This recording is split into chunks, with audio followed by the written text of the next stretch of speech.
কোভিশিল্ডের প্রস্তুতকারক company AstraZeneca কোভিশিল্ডের side এফেক্টসের কথা স্বীকার করার পর সাধারণ মানুষ যারা কোভিশিল্ড ভ্যাকসিন নিয়েছিলেন তারা চিন্তায় পড়ে গেছেন। কিন্তু ভেবে দেখুন তো, সেই সময় আমাদের কাছে কোভিশিল্ড বা কোভ্যাক্সিন ছাড়া অন্য কোনো অপশন ছিল কি? এখন ক্রাইসিস কেটে গেছে জন্য নিজেদের ভিকটিম বলে মনে হচ্ছে, কিন্তু ভেবে দেখুন তো প্রতিদিন কত মানুষ ক্ষতি হবে জেনেও স্মোকিং করছে, ক্যাফিন, নিকোটিন, অ্যালকোহল কনজিউম করছে, আনহেলদি জেনেও ময়দা, মিষ্টি, ফাস্টফুড, জাঙ্ক ফুড খেয়ে চলেছে।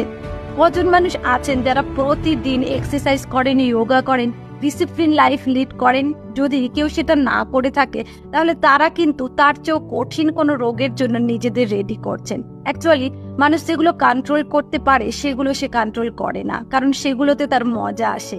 যেগুলো তার হাতে থাকে না সেগুলোতে নিজেকে ভিকটিম প্রমাণ করার চেষ্টা করে। তাই কোভিশিল্ড নিয়ে চিন্তা করার কিছু নেই। Unhealthy লাইফস্টাইলের side effect